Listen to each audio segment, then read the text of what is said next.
This is WFO Radio. Hey, everybody. Joe Castello back. What's up, WFO?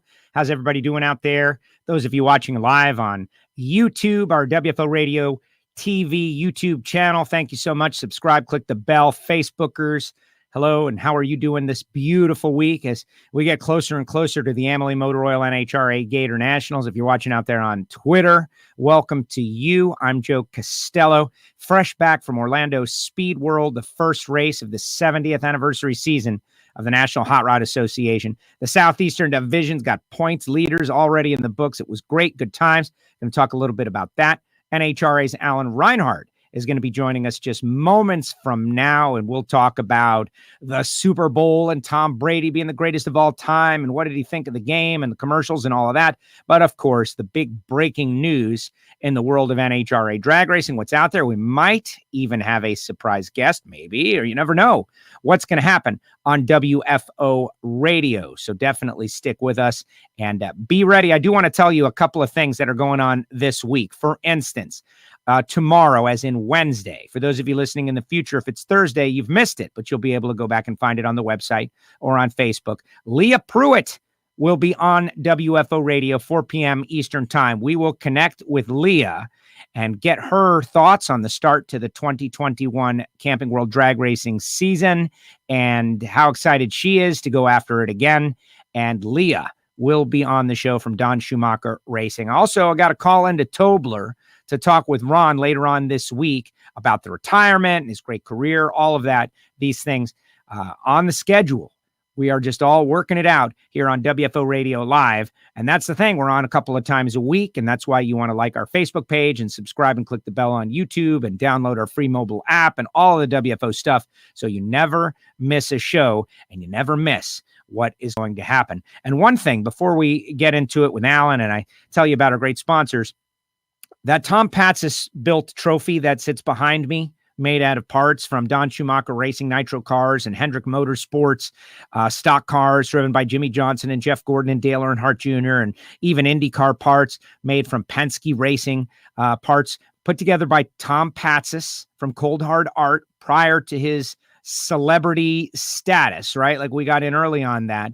That is our WFO Radio Fantasy League trophy. And each year, the winner of our Fantasy NASCAR League, it's NASCAR, but I still love it. Been doing it since 2007. So it is a legacy benchmark of WFO Radio back to our satellite radio days. The winner and each year's champion's name goes on that trophy. If you would like to try to compete for that, all the Fantasy League information is on the WFO Radio Ignition podcast right at the start, first 10 minutes. We give the website, the username, the password, the ID, all the things you need to do. And the whole show is composed and comprised of various smack talk. There's a championship belt. There's the trophy. Everybody thinks they're going to win. I'm pretty certain I'm not going to win because it's very hard, very challenging league with multiple Hall of Famers and experts. We even got a Grammy Award winner in there. So there you go. But if you want to be a part of our WFO Radio Fantasy League, which has been going now for many, many, many years, you can check it out on the Ignition Show. And that will give you the information. Now, real quick, before we get to Alan, these are the people who make it all possible for me to do this show as often as we do. Total Seal Piston Rings, the leader in ring seal technology, TotalSeal.com. We got a new and next episode of Hidden Horsepower get ready to drop. But it's an exercise about piston rings. And are they important? And yes, they are important. Total Seal was one of the sponsors of the NHRA.TV broadcast out there. 40% of an engine's friction is right in the piston rings. Did you know that? And that's what Total Seal does. They take that number and they make it lower. And that's how you find the hidden horsepower. Go to TotalSeal.com to find out more information. Also, Marvin Rodak, RodaksCoffeeandGrills.com, the hot sauces and the spice rubs and everything good. I always love seeing one of our WFO Radio listeners order Rodaks for the very first time. And one of our listeners named Jim tweeted out a couple of days ago, and he said it was the best cup of coffee he'd ever had in his entire life, or certainly in many years. And that's what I've been saying. But it's really hard for me to drive home that message, how much I enjoy the products over there. And Marvin is a racer, and he is heavily involved. 817-924-6821, and a big supporter of Funny Car Chaos as well. And they've got a big event. They're going to have like 55 funny cars on the grounds at Texas Motorplex. 55 funny cars. Say what?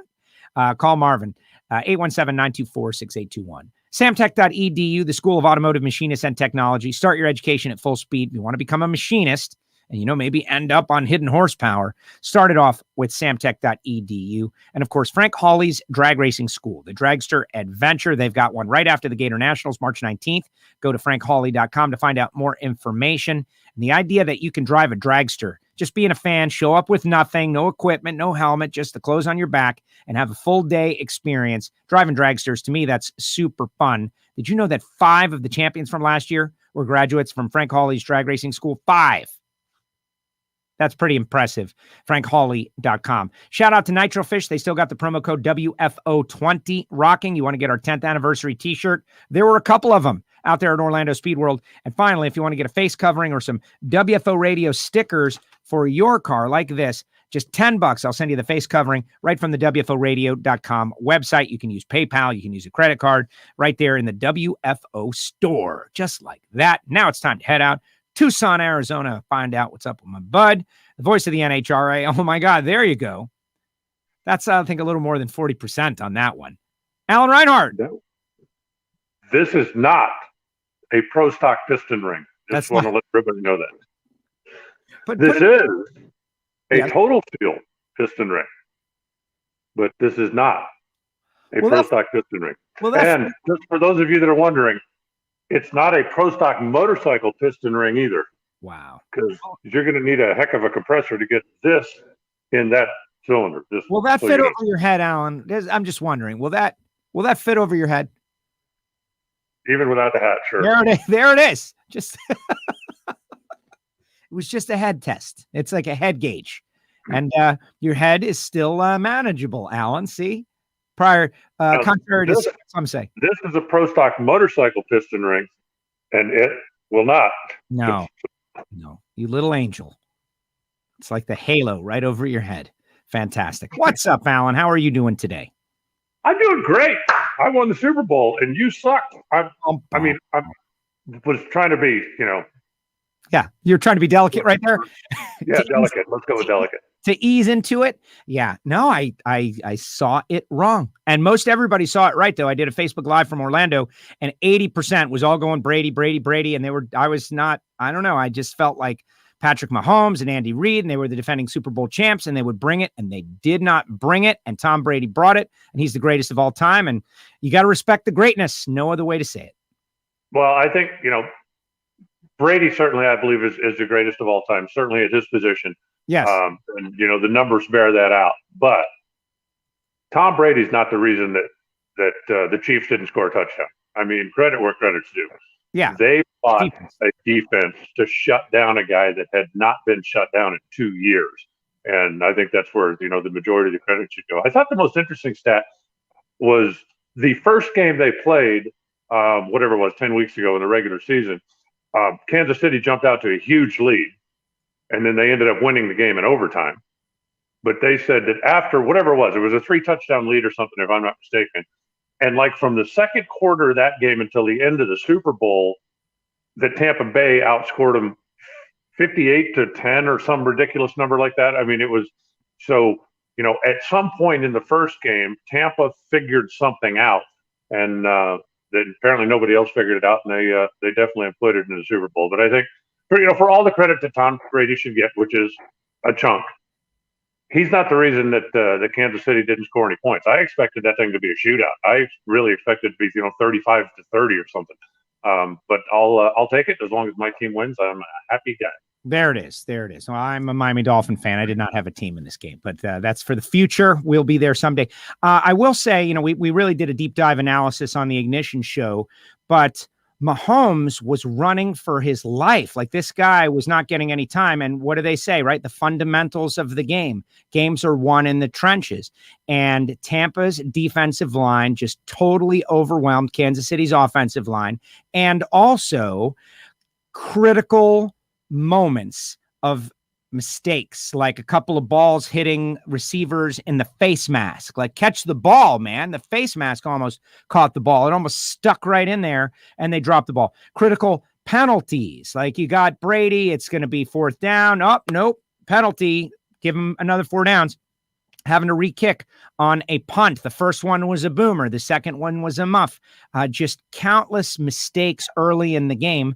And that's just how you lose. And it also translates to drag racing. You say it all the time. If your opponent gives you an opening and you don't take the opportunity, Tony Schumacher goes up in smoke and you go up in smoke alongside and he pedals the car and wins the race. Well, you had your shot. Early in the game, they had opportunities and they made big critical errors in fundamentals of the game, and that's why they lost. And let Brady do his thing, let the defense really play tough, and it was it. It was pretty much a blowout. Yeah, the one thing and there was a lot of it on social media, and the penalty thing that you mentioned, there were a couple of those fouls that you look at and kind of go, and I looked at this just because I got into a little sniping thing with a friend of mine here. Kansas City, over the course of the season, was tied for third most defensive holding or pass interference penalties in the league. Yeah. And Tampa Bay wasn't. So, it's not like they just all of a sudden started calling things on Kansas City that hadn't been calling. It's like all year long, they've been playing right up against the edge, so to speak. If you know that, okay, you can touch the guy with one hand, but you can't touch him with two, then they were kind of, the whole time. Yes. And the fact that they called penalties on him in the Super Bowl, it's the same penalties that they called on him that they had been committing all season long. And, if it comes down to, okay, it's a 2-point game, then I think you can say, well, it was the penalties that made the difference. But when it comes down to, you never scored a touchdown, I don't think that you can blame that on the fact that you got a couple of defensive penalties that maybe you could argue about, maybe you couldn't, but it's the same thing that they've been calling against Kansas City all year. So anyway, go ahead. I never gave credit to those theories anyway. The refs. Listen, that's not a story. That game was over when Kansas City didn't punch it in for a touchdown in the first drive of the third quarter. There it was, game over. And it was just the coronation of Brady, who has now won more Super Bowls as an individual than any other franchise has won in the National Football League. And so, that's that. But hey, speaking of championships and speaking of greatness and speaking of big breaking news and surprise guests, I've got a surprise for us, Alan. I've got a surprise. Oh, I thought you were talking about me. What, greatness or surprise? Yeah. Well, greatness, champion, wonderful personality. Yeah, one of these things just doesn't belong here. Which one is it? I don't know. I'll let everybody think about it while we bring Angel onto the show. Speaking of big breaking news and a 3-time champ, Angel, welcome to WFO Radio. What a fantastic surprise. You've got big breaking news that we're going to hear about here on WFO. You're back in 2021. How cool is that?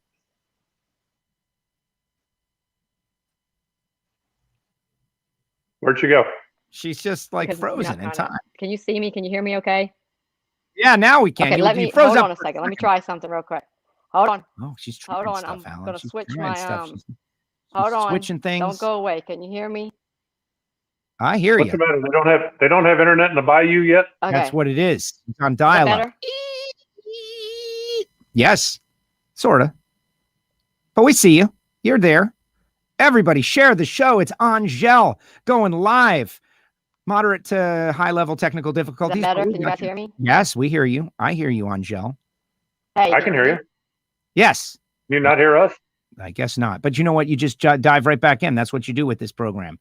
You just keep coming back. And everybody knows that the record for retries on this show is TJ Zizzo with 511. And so Angel is only on try number 2. But Do let's they not have internet yet in Chicago either? Is that the deal? What was the deal with it? Zizzo had an iPhone 4, man. He had an iPhone, like the first edition iPhone that was ever released. The thing had iPhone's up to 4 already? Yeah, they're up to 12. Thank you. But he did. He had like Samsung's a very 21. Whatever. It's just a number. But what about this big news with Angel?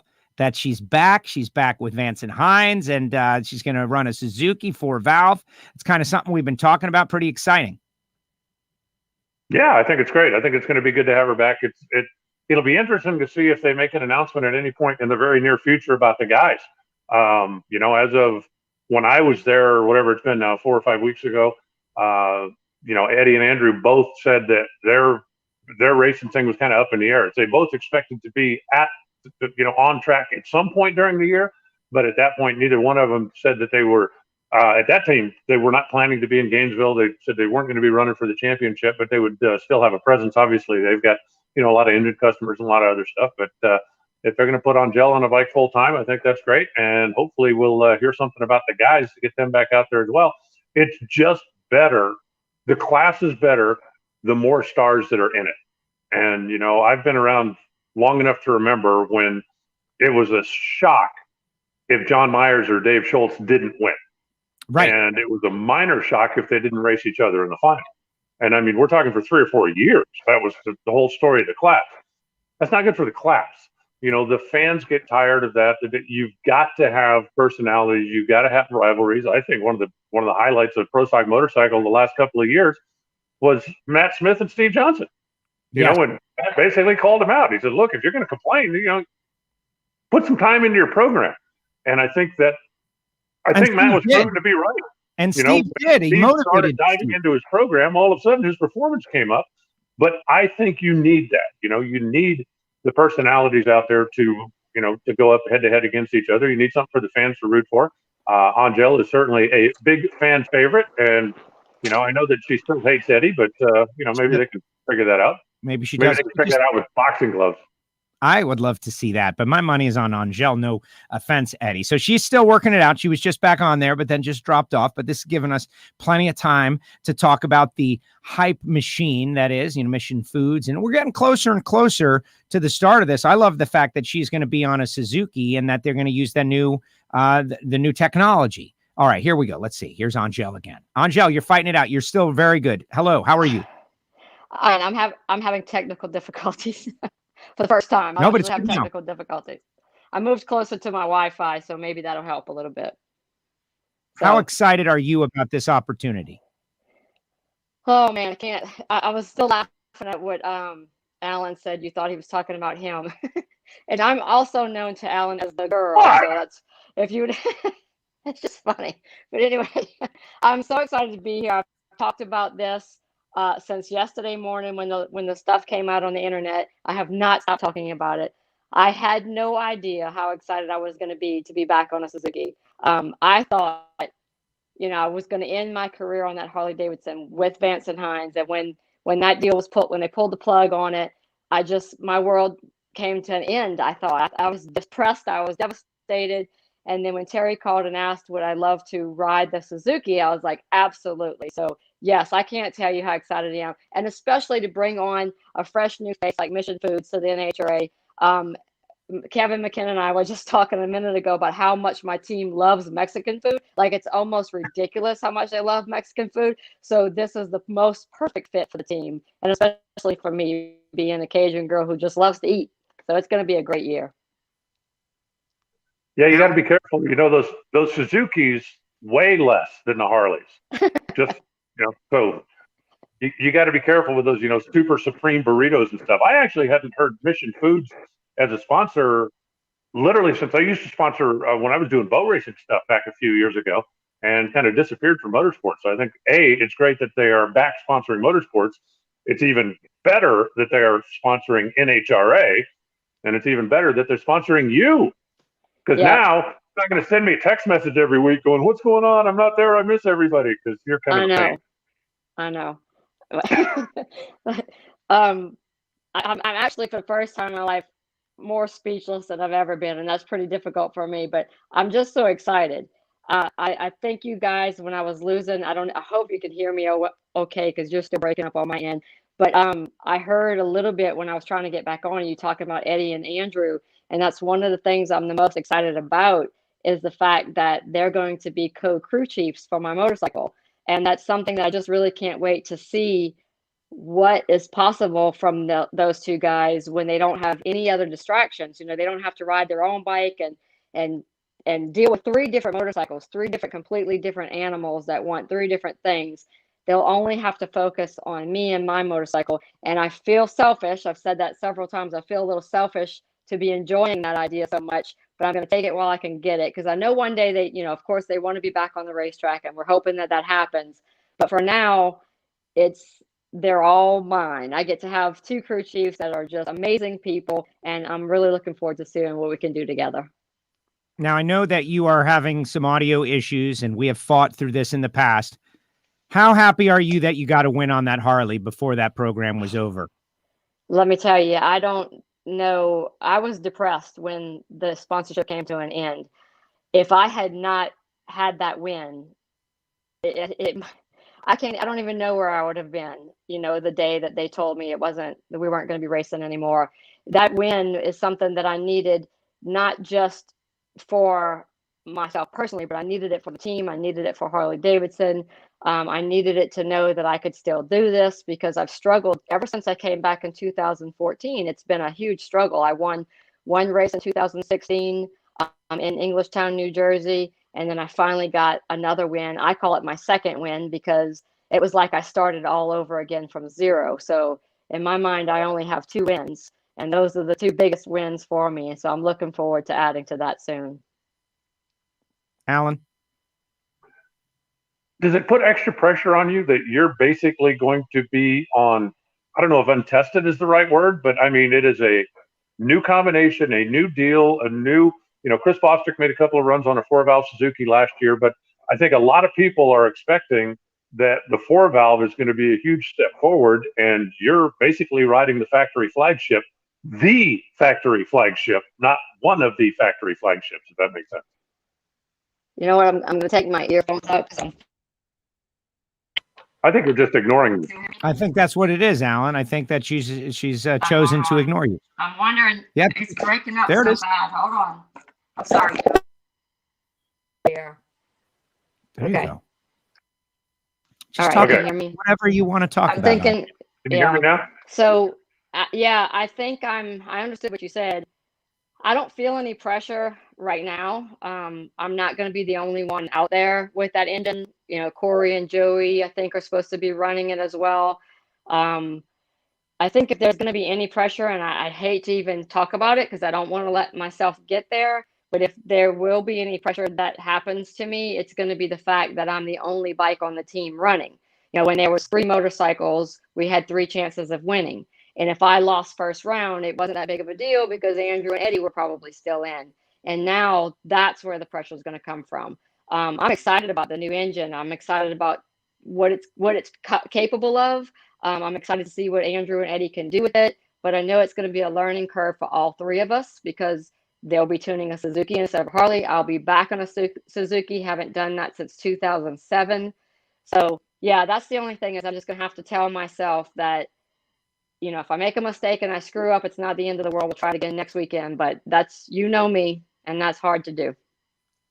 Courtney Enders out there saying, so happy to hear this news. It wouldn't be the same without her original hero out there, which is kind of cool. Courtney weighing in. How different are the bikes to ride? I remember going towards the Harley. You had to change your style a lot. You worked out in the gym. You got jacked.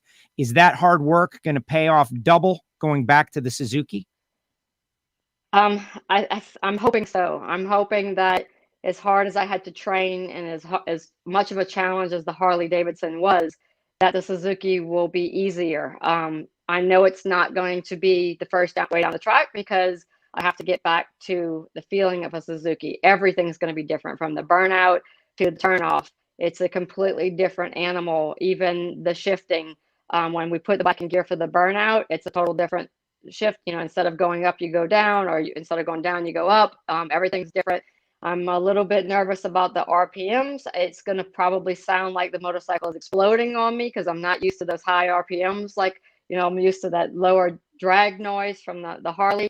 So it's something that I'm going to have to get used to. I'm praying to God that it's only 2 or 3 runs until I'm back there again. But we'll see what happens.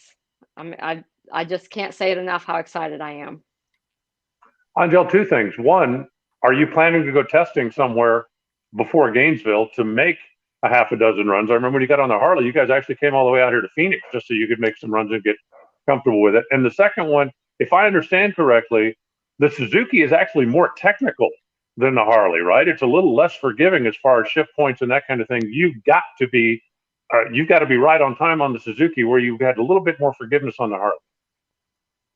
Yeah, fortunately for me, though, Andrew and Eddie stayed on me with the shift points on the Harley Davidson. You know, we were trying to get every single bit out of that motorcycle that we could get. And so my shift points had to be close to perfect. And I worked real hard on that last year. So it wasn't like I was slacking on shift points because Harley was more forgiving. You're right, the Suzuki, I'm going to have to be on point with it. And it's going to take me a minute because of the differences in the sound and the feel. After so many years of doing this, you become accustomed to the way something feels and sounds, and you shift just out of habit. And I'm going to have to go back to the basics and make sure that I don't do anything out of habit, and I do it exactly when the motorcycle wants it to happen. So that's another thing that I'm going to be working on and testing, is, you know, keeping the throttle open even when I think the bike is exploding, and push that button when the light comes on. That's gonna back to the basics. So you are going to go somewhere and do some testing before Gainesville, make a bunch of runs on that thing? Yes, definitely. We'll be running the week of Gainesville.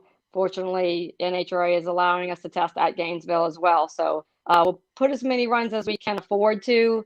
We won't have a whole bunch of engines to go, you know, to stick in there if anything happens. So we'll be taking it easy on the motorcycle, but, you know, getting the most that we can. That's fantastic. And to be able to have this opportunity, we know the story about Harley and everybody wondering like what's going to happen with Vance and Hines. And to think that the culmination of all of the past couple of years story is now you on the bike with Andrew and Eddie trying to make sure that you've got what you need and advance this 4-valve program that they've got going on. And this is a big step forward for the pro stock motorcycles, the 4-valve program. They want to win. That's business for Vance and Hines. And you're kind of the face of that. You got a new sponsor. This is all looking good. This is like more good news here at the start of 2021. It is, you know, because the start of 2021 for me wasn't that great. I had some health issues in my family. My mom was diagnosed with breast cancer. She's doing fantastic, though. My dad has prostate cancer. He was doing really well, and then it came back. So we're trying to figure out where it is now. So 2021 seemed like it was going to be just like 2020. But we got some good news with racing that lifted my mom and my dad's spirits, my whole family, as a matter of fact. My daughters are excited. Ava was a little mixed. She hates when I'm gone, but she loves going to the races. And then the biggest thing for me when you was mentioning the whole team and Eddie and Andrew is I'm trying to decide how I'm going to feel about Eddie bossing me around. You know, he's my biggest rival on the team. I only had to deal pretty much with Andrew last year tuning me and coaching me. Eddie put his 2 cents in every once in a while, and I really appreciate it. Actually, Eddie and I got to be very close last year from rider to rider partners, you know, standpoint. He had a lot of good input, so I'm so glad he's going to be part of it too. He's our track guy for sure. He knows everything about the tracks, and the two of them together, you know, bossing me around. And I'm a pretty good listener, I think. So as long as I can do my job, I know they're going to do theirs, and it's going to be an amazing year. Hey, let me ask you this. When we get to, I'm thinking like Richmond or Reading or someplace like that that's got, you know, like a well-forested pit area, you and Eddie come in a day early, and I'm going to get you guys both paint guns, and then I'm just going to sit back and laugh. Love it. I would prefer a jiu-jitsu mat unless we could take it to the ground, but he's already told me several times since I joined the team a couple of years ago that the second I try to do any jiu-jitsu on him, he's going to punch me right in my face. So. Guys from Jersey, man. He's holding it down for the Jersey guys right there. Yeah, he said he's not afraid to hit a girl, but I haven't tried anything on him yet, but let's see how this year goes. You never know. You know, he's going to be the one telling me what to do right alongside of with Andrew. And if I make any huge mistakes and he gets aggravated enough with me, you never know what's going to happen between the two of us. That's awesome. Alan, any it's going to be great to have you back out there. It's great to know for sure that we're going to have you back out there, and hopefully we get the boys back on track too. I'm just thinking, if 5 years ago you and I had sat down and I said, okay, Angel, give this a little thought.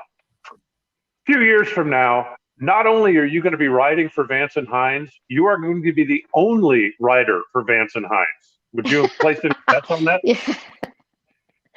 Absolutely not. You know, it's funny that you say that, because how many times did we say, did you ever think you'd be riding a Harley Davidson for Vance and Hines? And I would have never believed that would ever be possible But you are so right. I would have bet anything and everything that me being the only rider for Vance and Hines was never going to happen. So I don't know how long that'll be. Like I said, hoping that they'll both be out there with me soon. But for right now, I'm going to enjoy it. That is great. Angel, thank you so much for joining us on WFO Radio Live with a little breaking news about your 21 season and sponsorship and racing for Vance and Hines and a new bike and all that stuff. This is exactly what people want to hear at this time of the year to get fired up for the Amalie Motor Oil NHRA Gator Nationals. Thank you for jumping on short notice. Big surprise. I really appreciate it, and thank you. And I just wish you good luck. I can't wait to see you on the bike. Thanks, guys. I'm sorry about my issues too. Hope you could understand me, and hope I didn't mess up the show, Joe. WFO. Bye, thank you, Angel. Appreciate it. There she goes. Angel Sampey, the 3-time champ. And I think it is great news, Alan. I think it is great news. She's got so many fans out there. And I remember being the kid in the grandstands when Angel first started rolling out and like seeing how, she was small, and now that she's like jacked and, if I was in Eddie's situation, I might be a little afraid. No wonder he went immediately to the intimidating move. It's a joke, by the way, all you people out there. Eddie is not going to slug her. She would put him out too quick. He wouldn't even have a chance to make a move. The two of them, though, they are quite entertaining when they just, kick the shoes off for lack of a better term, and start sniping at each other and start going back and forth. They are, they both. Let's just say that they both provide each other with motivation that is fun to watch. Yes, exactly. And speaking of kids who are out there watching, who is involved in this story, Andrew is out there. I was a kid too when she came out there. LOL. Yeah. And I guess we should just get off of this topic, right? Because this is a, aging. And look at Michael Phillips. LOL, Alan Fat. Oh, come on, Mike. Hey.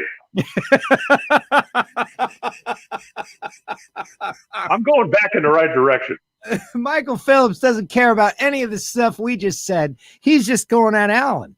He's just attacking Alan immediately about being a little bit, being a round number. Do you know that story? No. Tell us. When he came back to whatever Indy race it was, and first time he'd been at the racetrack, I don't know, probably 4 or 5 years or 100 years or whatever it's been.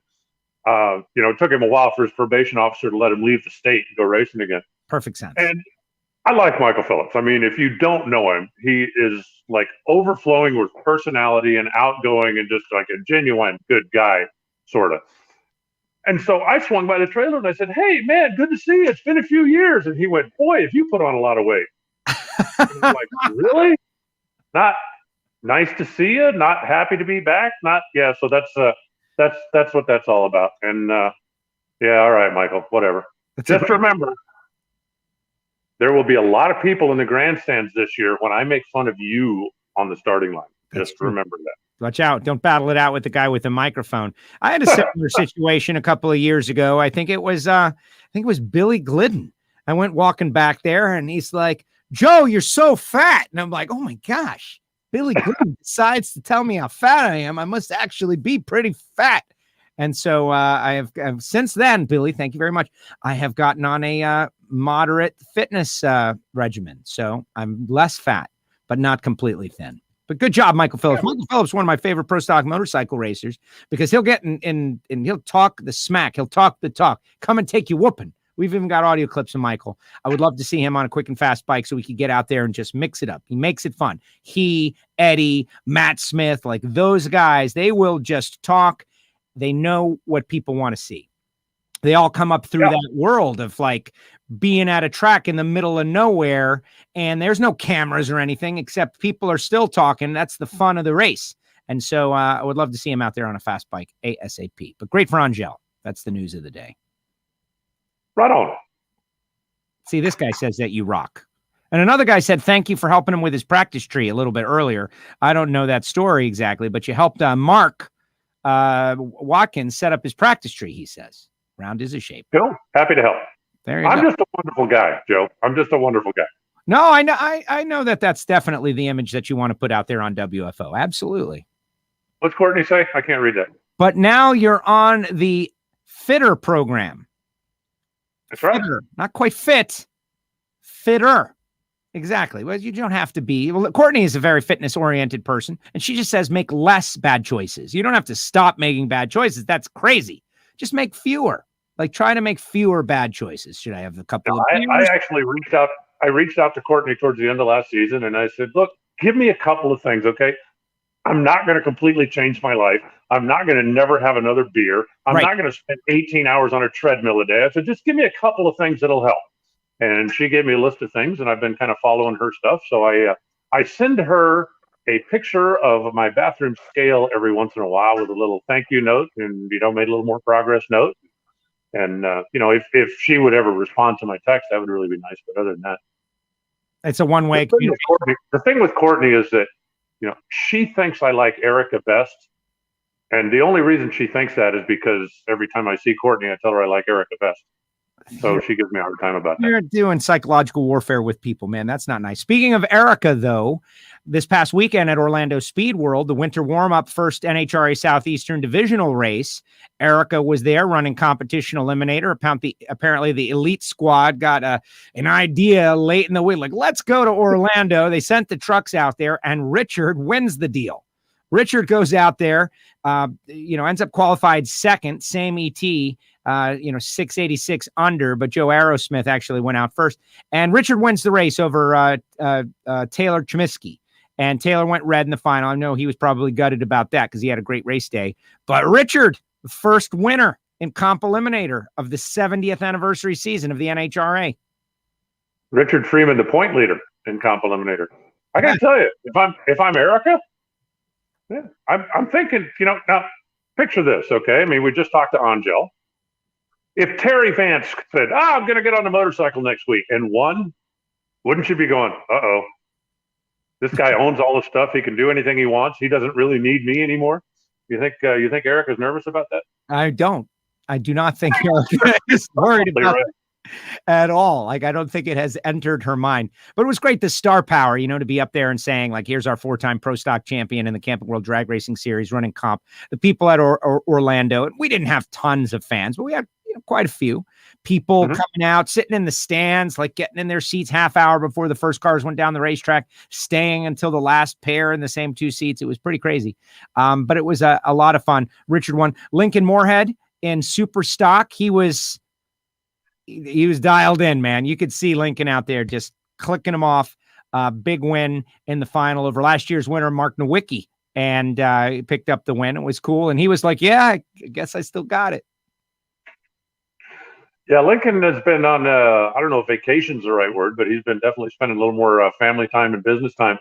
But, I don't think there's any question that he's got good equipment. And like anything else, when you get in the zone, and it's interesting when you talk to those guys, whether it's him, whether it's Peter, whether it's Jimmy DeFrank, whether it's Austin Williams, whether that sometimes you just see them and go, could be his day today. It just looks like, you can just see that they're oozing confidence and that they're locked in. So, when you get a day like that, you got to take advantage of it.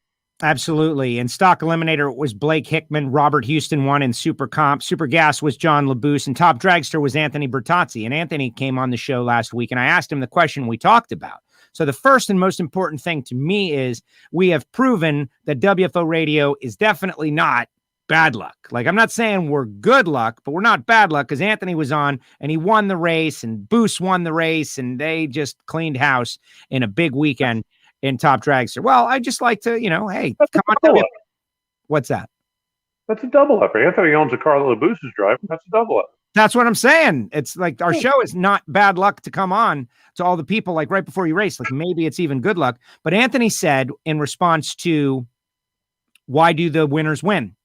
You may recall we were talking about that. What do they have? What do they do? And he just laid it out. It's in the archive for everyone that he stays focused on it. He gives it his all. His head is in the game the whole time. He tries not to make silly mistakes, and he's really, focused on what's going on with the car. And like, to me, that sounds like really working hard to stay in the zone. Yeah, no, I agree. If you don't have to worry about your car, and Anthony has always had good equipment, well maintained, and got people that make sure that he doesn't have to worry about that. And all you have to worry about is the basket. And that's one of the real difficult things, the psychological part of the game. But it's something that Frank Hawley talks about extensively if you ever go through one of his classes. And if you haven't, do it. I don't care how good you are or think you are. But it's just fascinating that, the mental part of the game, if all you do is drive the car and you got 100% confidence in your car and you don't have to think about anything else, that's doing one job. But if you're going up there going, gee, I hope I got the clutch right. Did I set the rear tires? I shouldn't have moved that bar in the 4-link. All of that stuff jumbles up in your head, and it keeps you from focusing on what you're supposed to be doing at that exact moment, which is driving the car.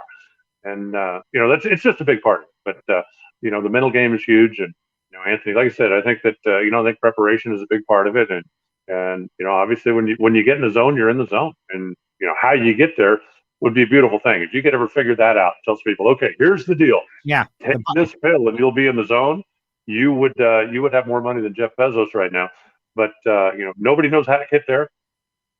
But when you're there, it's like, man, ride it, because you also never know when you're just going to fall out of it. Oh, I know how to get in the zone. In fact, I'm going to be selling like a 5-part program on WFO Radio. It's a downloadable PDF. It's only like $59.99. You can buy it, and I will teach you all how to be in the zone once I receive enough entries. Doug Gabur and Top Sportsman. But the story of the week for me, and I wanted to share this one with you, came from Super Street, and it's a young racer named Alden Rollins. And what's cool about it is the Rollins family were originally from like the West Palm Beach area. And so in the early 90s, when I was doing a fair amount of bracket racing, either in street cars or in my Trans Am, the Rollins family would be out there. And the dad was Chip Rollins, and the two boys that are approximately my age were John and Jason Rollins. And then after a while, they moved up to Gainesville Raceway area and always kept track of them. But pre-social media, that was much more challenging. Post-social media, it's much more easy to catch up with people and racers you respect, etc. Well, anyway, about I'm gonna guess like 10 days ago, Chip Rollins passed away, and the word goes out there like among the locals, like, hey man, Chip passed away, and everyone is giving their condolences. And I started thinking about just memories of back in the day at Palm Beach and the boys, and they were tough racers, man. They were good. Well, I go up to the track and I wondered, like, would they be there? And sure enough, John was out there racing, and John's son, Alden, who is 18 years old and was participating in his first ever NHRA Southeastern Divisional race, right, in Super Street. And I thought to myself at the time, like, boy, it would be really cool if John could win the race for his dad. And it was in my mind the whole time. But John had a problem, broken axle early on. The kid, Alden Rollins, from the same area, and I had never met him because it's been many, many years. But I did some quick math, and I talked to some people and reached out to some people. It's John's son. Well, guess what? This kid is going round after round after round. Next thing you know, he finds himself in the final round, and this is the final round, and he wins the race in his first time out for his grandfather, who had passed away the week before. And that family was just beaming because, who knows what everybody thinks about the afterlife and all of that. But I know Chip was there and happy as heck to watch his son and his grandson hoist a Wally at the end of the race of Orlando. I'm emotional now thinking about it. It was awesome. The kid did such a great job, and I was just thrilled to have a story like that to tell. That it was genuinely connected to me and my life, and everybody was into it. Erica came over in the winner's circle and congratulated him. It was a big deal. To me, that was the story of the race. Everybody's got a good start to 2021, but that one was just like a little extra icing on the cake. No, that's cool. That's it's funny the way things work out like that. And I think, no matter what you believe as far as afterlife, there's times when things come up that just make you go, okay, come on, really? Right. And when it works out that way, it's really cool. The kid should retire. 1 for 1. Done. Quit. That NHRA race, that's easy. I did it once. I won. Give me a challenge. Let me do something else. But no, that's cool. It's nice when you have stories like that you can kind of follow through the weekend. Yes, and I think we might try to have Alden on the show in the coming weeks or so. And the thing is, the Southeastern Division, Alan, they're going to South Georgia Motorsports Park in a couple of weeks. Then they're going to the Baby Gators. They're going to have 3 divisionals and a national in the books, I think, before anybody else gets started. Like, this is where people need to race at the start of the year. Yeah, if Richard Freeman keeps it up, he could have the championship locked up, by the time we get to Houston.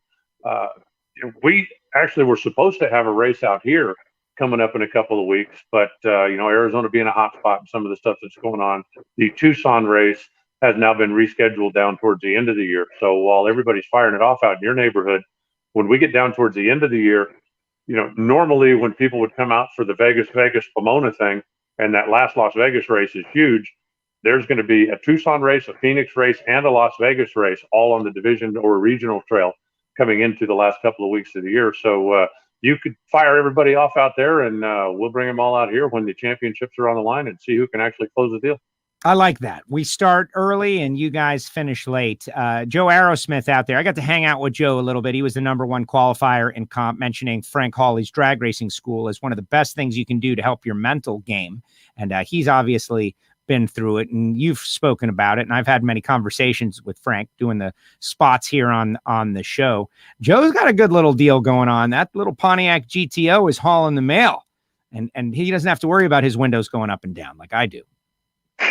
Yeah, that car's been fast for a while. By the way, I appreciate you doing the homework for me. I got a email in my announcer box sometime towards the end of last year asking about the car and the combination, and I just somehow it ended up in my draft folder, and I never did anything with it. So I finally was able to get back to that guy and answer his question about the engine combination he runs. Yeah, a little bitty, less than 300 cubic inch singing V8. That's cool. No, that's one of the reasons that comp is just so much fun.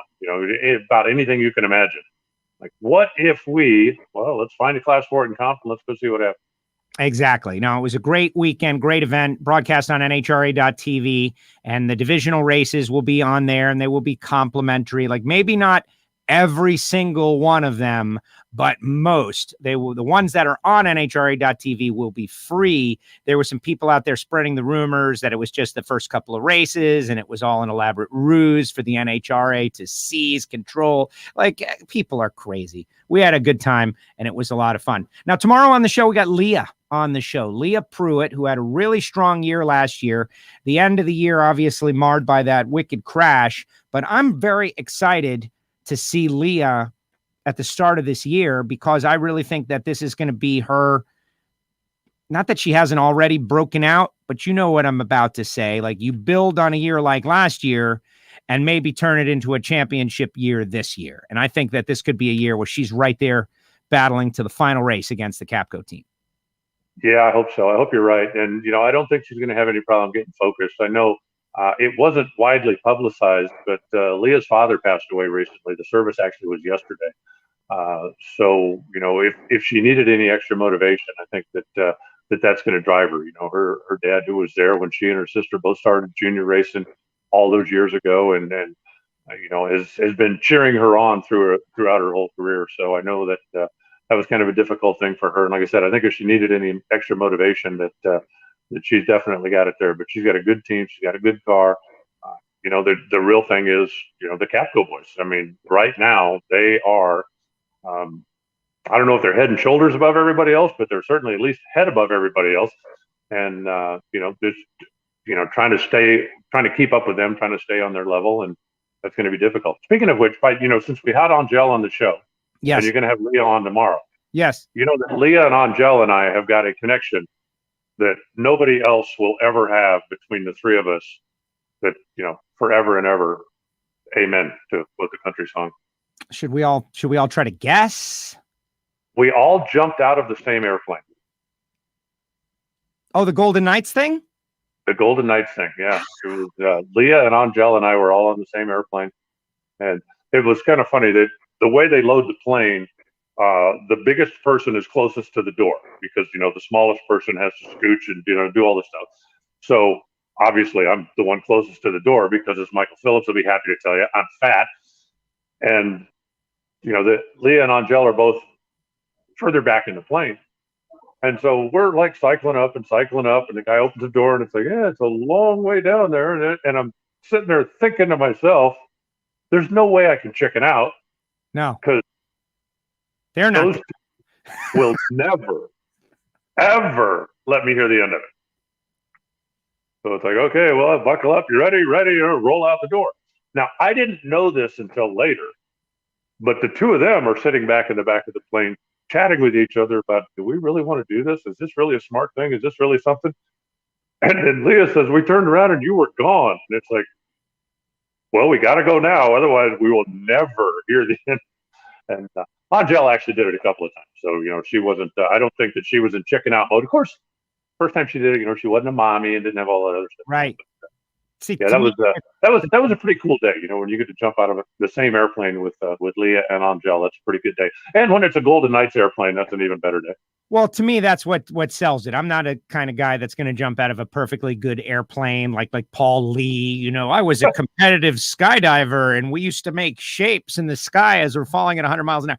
Not my thing. If the plane is good, I'm staying on board. But if I was going to do it, I like the Golden Knights are the guys that I would want to do it with. Like, I feel like I could probably talk myself into it for that kind of experience. That's kind of cool. You have that. It's funny. We got a little bit off track here, but I had jumped out of an airplane before I did the Golden Knights experience. I did it. There's a place here in Arizona that's, you can go one day and do a tandem jump kind of thing and so I had done that before. And when we're getting ready to get on the airplane and go jump, and I was, going to be the first guy out of the first plane in my class. And so, we were going out to the plane, and the pilot is putting on a parachute. And I went, excuse me, quick question. Don't want to bother you. I know you're busy. After the rest of us get out, aren't you planning to come back and land this thing? And he went, well, you never know. Might as well be prepared. And I thought, oh, yeah, that's given me a whole lot of confidence. So, but, when even the pilot goes, yeah, I don't know if I'll make it back with the plane or not. But I love it. All right, so let's talk about some news, more news, and we do not have any more big surprises on the show, guys, but I thought that this was kind of a surprise, and I'm very excited about it. Dallas Glenn get an opportunity to run pro stock with KB Racing, and Dallas, of course, Dallas and his dad, they are, pro stock for life. These guys are diehard, and if people don't know Dallas, it's on them. Like, he's as hard and an intense a worker crew person on KB Racing, like total lifestyle deal. And I love a guy like Dallas getting an opportunity to drive that car. No, I think it's cool. He was able to put together a package. It's 4 races, at least to start. And after that, you never know. Remember when Angel started with the Harley team? I believe that was 4 races, and it turned into, look what it's turned into now. But no, I wish him the best. It's a whole different animal when you get in a pro stock car. But if you can learn by osmosis, he has been around it so much. And I think that, you can absorb some of the nuances. And anybody that doesn't believe that, I got 2 words for you. Robert Height. Yeah. From the first time he got in a funny car, he was, I don't want to say a master, but he was pretty darn good at it simply because he'd been around it so long. And it's not just a matter of, I think I know how to drive this thing. But he knows how all the systems work. He knows what's supposed to happen. He knows, mechanically, he's going to be very comfortable in the car as well. And his wife is a pretty good driver. So if he messes that up, do you want to be on the other end of Sadie going, Dallas, what were you doing out there? Why would you? So I think that, I think good for him. I think he's going to do a good job in the car.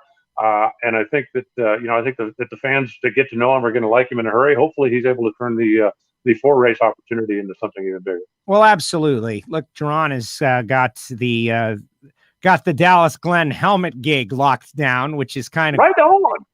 Yeah, no, Jerron. Well, that makes it look good, no doubt about that. Yes, definitely. Awesome for Dallas. Pro Stock Dreams, says Jeff, who wants to get his license, and also Kid Chaos locking down the Lucas Oil sponsorship in KB Racing for that team. And Kyle Koretsky is like, I don't know what it's like to be that kid with Captain Chaos, Kenny Koretsky, as your dad, with all the crazy, wonderful life experiences. And his nickname is Kid Chaos, but he's not very chaotic at all. Kyle is a nice kid who is a talented driver and has loved bracket racing. And just last year showed the kid will be really good. And now he's got the opportunity to show it with Lucas Oil on board. I was real happy to see that. Well, I think the interesting thing about Kyle that probably some of the outsiders don't understand, and there's always going to be that goes, oh, well, sure, your dad's rich, and so you can do anything you want. But when Kyle went to work in his dad's business, I mean, like, started out working at a car wash, worked in the parts room, worked in the warehouse, worked in the he certainly wasn't fed the silver spoon from the time he was 3 years old. His dad wanted him to understand what it's like. And when he wanted to go pro stock racing, his dad said, okay, we have the means to do this, but here's your checklist. Before we put you in a pro stock car, you're going to do this, and you're going to do this, and you're going to do this, and you're going to do this, and you're going to show me that you're committed and that you're willing to, before we even talk about making this thing happen. And he did. And so I think the fact that, he understands that, yes, he's got a great opportunity, but he also knows that he's got the opportunity because he earned it, not because it was just handed to him.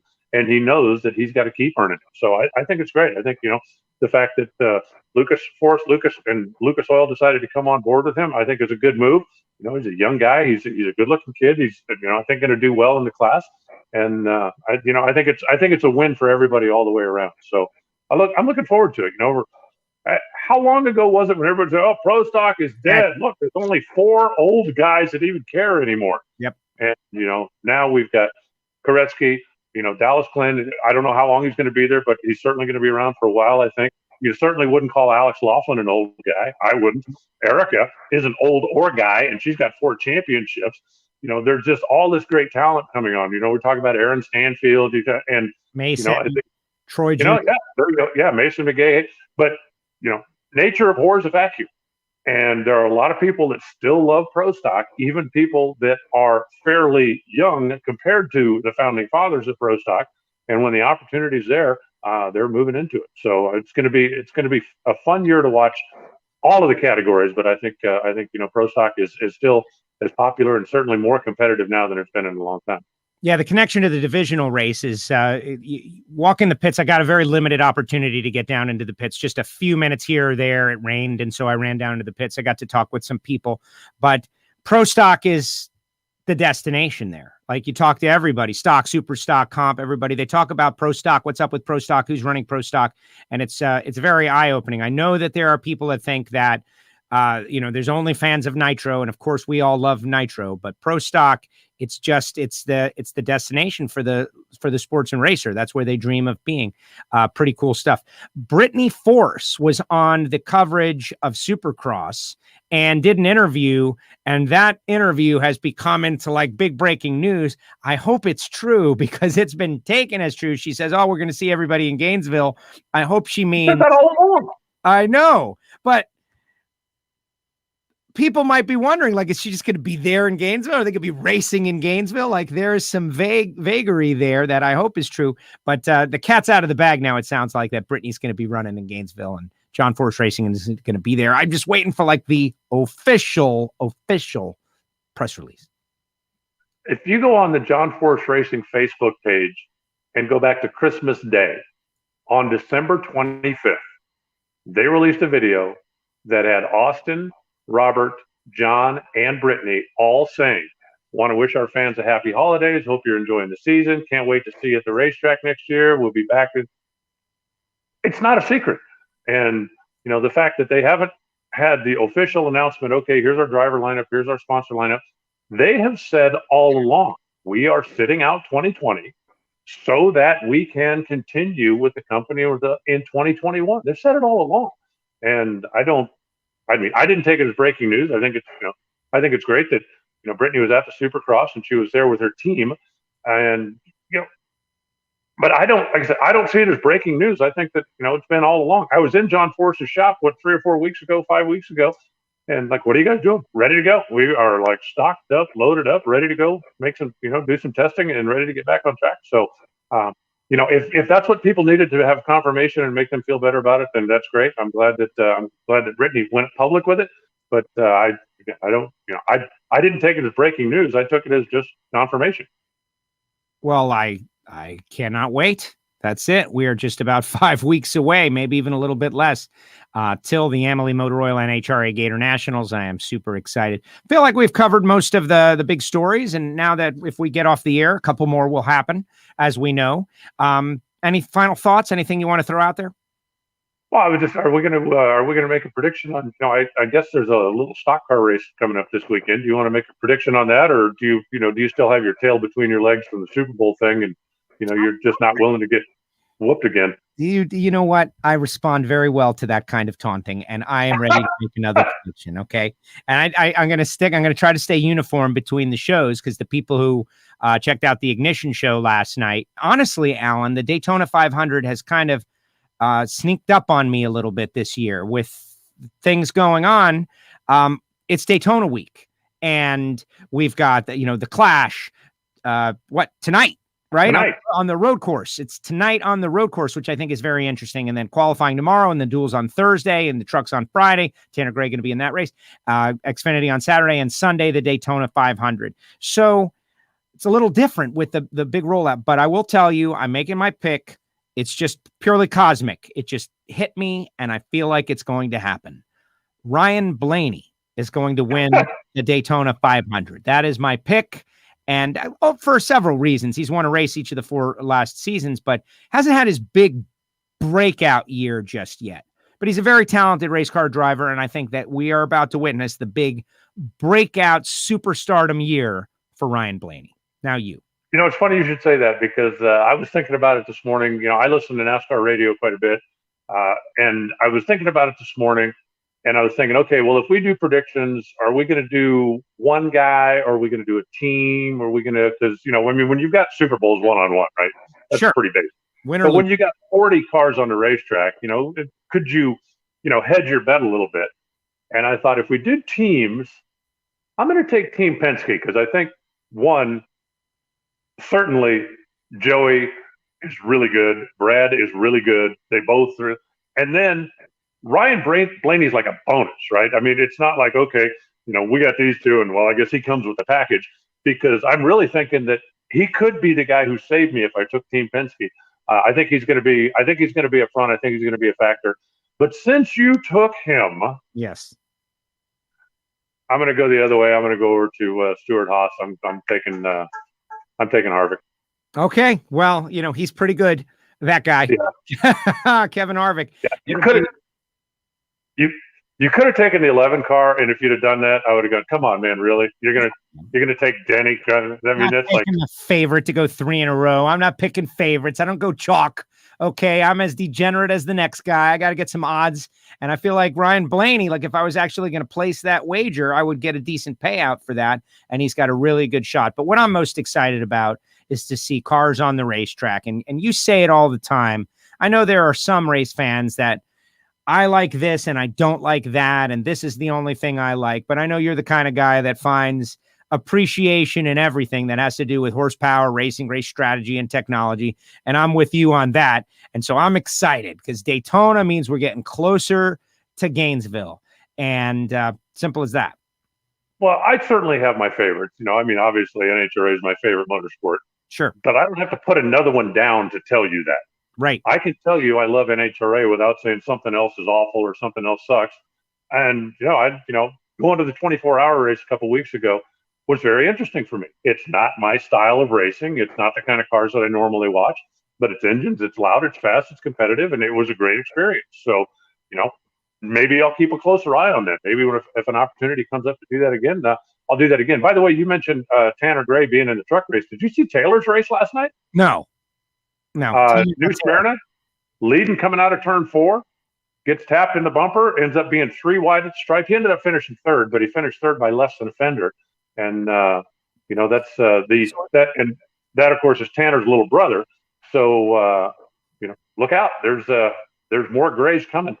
Yeah. So we have to go fight those guys then, huh? Who tapped Taylor out of the way. I got a quick Taylor Gray story. If you got to run, let me know. But no, I'm good. A couple of years ago, I forget where it was. A lot of people don't know now. I guess the statute of limitations has expired. But Taylor was working actively on the Capco Top Fuel team. And right. I noticed some kid, and I think it was in Norwalk. I don't know exactly. And I didn't really know it was Tanner's little brother or anything, but I saw a kid. And so I was like, dude, this kid, every time I see him, he was like 11 or 12 years old at the time, but I didn't know that. But he was obviously a kid, like I could tell. But he was working, like he was doing real work. You could see he wanted to work. They would tell him to do something, he would do it. He was aggressive and moving quick, not like, no offense to 11 and 12-year-old kids out there, but their heads can be kind of foggy at times. I know I was like, well, what do I want to do? You could tell this kid was sharp and in the game. So I went over to him wearing my NHRA gear and I go, hey, and he goes, how old are you? And so now he thinks he's in trouble, but he's not in trouble, but he thinks he's in trouble. He's like, and I was like, you got to tell me, man. I go, oh, you're not in trouble. Oh, no, you're not in trouble. I just want to know. And he's like, I'm 12. And I was like, dude, that is so cool. And that's how I met Taylor Gray. And then I realized that he worked with the Capco team and they put him to work, real work. Like he could have been working on his family stuff. No, he found another team to adopt him. And it was, to me, a no doubter that he would go on to great success. And I think we're going to see him at the highest levels. And he's a great little kid, not little anymore. He's way bigger than me, not quite as big as you, but he's a great kid. And to me, that's the most important thing, that they have done such a good job with their kids. So I'm excited. Thanks for that update on the Gray family. Yeah, punch it up and check it out. I think you'll find it interesting. And anyway, that's it. I'm going to go. I'm looking forward to watching the Clash tonight, and I'm going to be paying attention to my stock car friends. It's good that I picked Harvick, because if I had gone with Penske, I'm sure it would have been about 12 seconds before Tony Stewart called me and went, dude, seriously? Really? Yeah. Not my guys? Oh, so you confess then that your pick is really just, you're just, pandering. No. I said I had considered Team Penske, but no, I'm going with, Tony's still mad at me because I told everybody he was going to get his top fuel license in Vegas, so I don't want to start that thing all over again. Tell Leah about this tomorrow. We'll see what she thinks about this whole. Andrew. Hey, Kev, real quick, he says he wants to know what happened to the funny car. Kev, you got to follow Alan on Twitter. That thing's long gone. Yeah, it came by here because it didn't have helmet bars in it. When the car was been basically in storage for a couple of years. The rule has changed. It needed to have helmet bars, so that's what it was here for. It came by here. I put helmet bars in it, and it went back home to get put together. There you go. All right, Alan. Great job. A lot of fun. Thank you. Big appearance, big surprise, all kinds of good stuff, and we'll talk to you next week. Good luck to your pick, but I really think, Ryan Blaney, man, he's the guy. I think it wouldn't surprise me if they're both in the top 5. It'd be fun if they're like, coming to the stripe side by side, as long as my guy's that far out in front. Gotcha. All right, Alan. Thank you.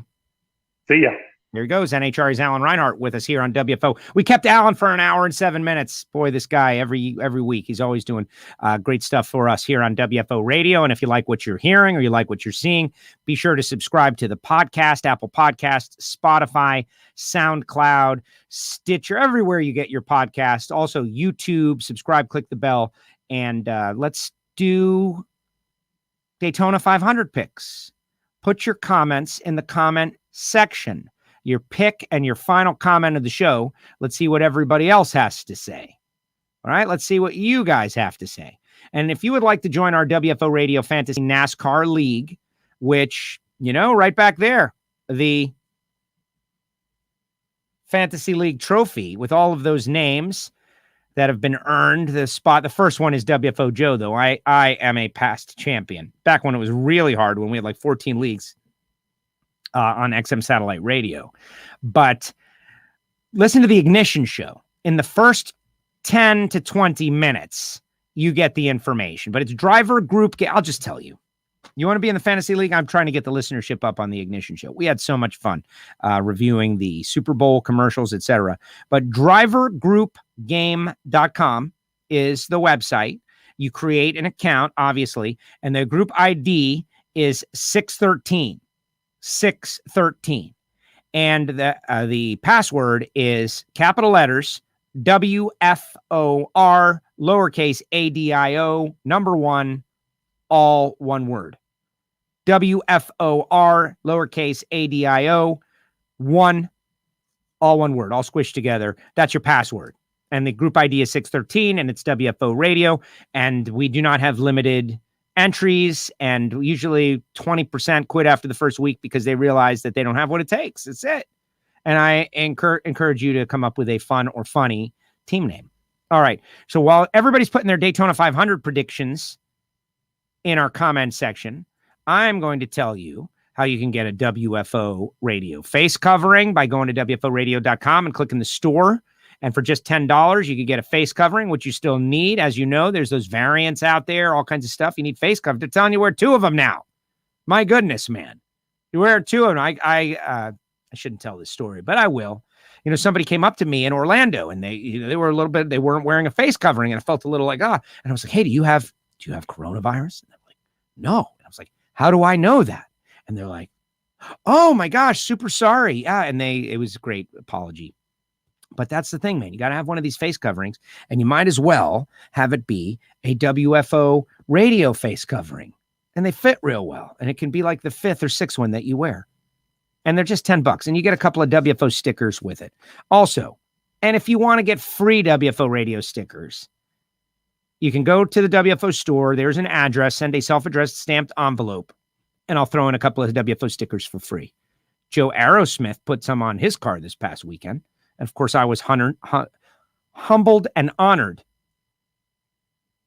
for all weeks in the future to be known as Hunnard. Thank you, Joe, for doing that. RodaxCoffeeandGrills.com. The best coffee from around the world, simply as that. Roasted fresh per your order. Plus, he's got hot sauces and spice rubs and everything great. He ships it out all around the world. We got literal WFO listeners all around the world ordering Rodax coffee. Nitro-themed blends, drag racing, Marvin Rodak. RodaxCoffeeandGrills.com. He is a big sponsor of Funny Car Chaos. And they'll be racing down there at the Texas Motorplex. And all you Funny Car Chaos people were giving you love because of Marvin. That's how it works. Samtech.edu, the School of Automotive Machinists and Technology. Start your education at full speed. Judson Massengill. Here's what I challenge you to do. If you are someone who is interested in the engine building trade or machinist trade or CNC machining, etc., go to Apple Podcasts and subscribe to the Hidden Horsepower podcast and find the one with Judd Massengill and listen to Judd about the origins of Samtech. He lays it all out, and it will inspire you. You'll want to be involved. And who knows where you go with it. Speaking of Total Seal piston rings, the leader in ring seal technology. Did you know that over 40% of your engine's friction comes from your piston rings? Yes. And that's why you need to go to TotalSeal.com. They can help you unlock that hidden horsepower. Frank Hawley getting a lot of love on the show this week, right? 5 of last year's champions came from Frank Hawley's drag racing school. And Joe Aerosmith, for instance, the number 1 qualifier out there in Orlando, got his mind right. Alan talking about getting his mind right. Like, you got to have your mind right. And that's what Frank can do. If I was bracket racing on a regular basis, there would be no doubt I would go through Frank Hawley's school just to get my mind right. Big shout out to the folks at NitroFishRacing.com, Bo and Randy Lynn. Bo Butner are going to be promoting that race after the Gator Nationals. They haven't asked me to talk about it, though. Haven't asked me anything about it. It was like, hey, Joe, you want... They don't need Castello. I get it. NitroFishRacing.com. Thank you very much for giving us that promo code. And got to mention shout out our Patreons. These are people that are crazy. They're crazy people. Patreon.com/WFO Radio. They pay a monthly membership to be a part of the WFO universe and get all kinds of bonus stuff behind the scenes that they don't know if it's ever going to come. And it might never come. And yet they still pay a monthly membership for WFO Radio. All right. Final chance. Put your comments in the comments section, and we'll see what you guys got to say. Your pick for the Daytona 500, etc. Let me see. Well, let me go back to people of importance. Let's see. Okay, Mark Watkins. Mark, we need your T-shirt size, by the way, bud. Martin Truex Jr. That's a great pick. Truex is always a great pick. Courtney Enders. What's Courtney got to say? Great show, y'all. Got me through filling out these hard card applications. Yeah, I filled out mine, Courtney, and they like, we didn't get it. You got to fill it out again. So I got to dive in right after this and do some busy work. But I got to hang out with E this past weekend. It's so great that they were out there. You know, the star power of a 4-time Pro Stock champion. It's a real thing. Erica's got it. Thank you, Courtney, for watching our show. I'll take Larson for the 500. Will be the perfect way to cap off the greatest 12 months of in the history of motorsports. Kyle Larson is an uber talent. Simple as that. And also, if you want to call it vindication, just coming back, doing the right thing. We read the letter that he wrote on the air, and he didn't write the letter on the air. We read it on the air. He wrote it. And, how do you not like the kid? Kid went right at his issue, which was just a slip of the tongue. It wasn't right, but you could tell there was no malice in it. He wasn't doing something with hatred in his heart. And he recognized it and is doing everything he can do to make it right. And he's getting another opportunity. I'm a big believer in second chances and even third chances. I really am. What's in your heart? Kevin Harvick. So he's piling on with Reinhart, says Harvick. Robert says, get Larry Dixon on the show. Also, the petty car for Daytona is beautiful. Yeah, well, saw that Armor All logo, which looked pretty cool, Robert. Larry Dixon has been a WFO favorite since the very beginning. We would love to get Larry on the show. It would be, I don't think too hard either. We'll reach out to Larry, but I really am kind of hoping that Larry has some news for us. There's nothing worse than talking to a racer. There's a lot worse, but talking to a racer and you know that they want to have news and they're working on news and news is maybe coming, but when you have them on, they can't talk about any of it. And so I kind of waiting for Larry to have the news, but who knows? I don't care about what Johnny Gray is a great guy. And he's got a bunch of Sinatra stuff he was telling me about. Ask Alan what happened to the funny car. That's where you can see how. What's up, Joe, is what this person is saying. Let's see. Derek says, are you still having the Pro Stock Motorcycle fuel rebuttal discussion? Can't who remember it was that wanted to tell the other side. Yes, it was Tim Kalungian, and he still wants to do it. And he and I are texting back and forth. And I feel a little bad because Tim was in the queue to be on the show, but then the Angel breaking news happened. And I invited Angel on the show immediately to dive in with Alan because Angel and Alan are friends. They jumped out of a plane together. But yes, Tim Kalungian will be on the show because he's a different kind of conversation. You know, a very highly intelligent individual tuner, and he will give us, the real deal on the fuel from his perspective. Jeff says, another one, good one, Joe and AR. Congrats to Angel. That is good news for all of PSM. I agree. Joey for the win. Joey Logano. Joey Logano is always a threat at Daytona. Guys, the goods. Carl says, my cash is on Kyle. Which Kyle? Carl, you're not going to slip one in on us like that. Kyle Busch, the guy who is doing these M&M's commercials and driving over people's lawns in the Super Bowl commercial, or Kyle Larson? Brad Keselowski, but also like Harvick. Brad K, very tough. Just signed up this morning. I'll take Michael McDowell in an upset. Great show, Joe, says Eric Olson. Signed up for what? I think Eric is one of our Patreons. He must mean the fantasy league. Yes, get in the fantasy league, everybody. Look, you can start off and then quit because you don't have what it takes and be a failure. You could do it. It's okay. You're only mocked a little bit. Love my WFO radio face covering, says Monica. Great show takes Kyle Larson, says George. Thank you, George. Kev's going to go for Kevin. No reason why, because he's great. Thank you, Mark. That's just solving one of my problems. You're appreciated with the extra large. All the WFO Patreons are going to be the first to get the new WFO radio t-shirt. They're going to be the first, and they're getting it because they're Patreons. Just one of their great benefits. Like you kick in a monthly for the show, and you're going to get some stuff. What's the stuff? I don't know. In this case, we got shirts, and they're going to get it. Going to do Frank Hawley School in Denver. I like it. Good luck racing this weekend. Yes, it is my intention to go out to Palm Beach on Saturday morning once again and try again with my 2005 GTO. And I'm going to video the whole thing again. I'm going to try to make it a little bit tighter, though. I know nobody has 27 minutes to watch me go out there and race. I get it.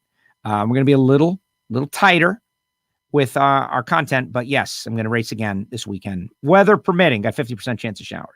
Luke, what's up, Luke? I owe Luke a beer.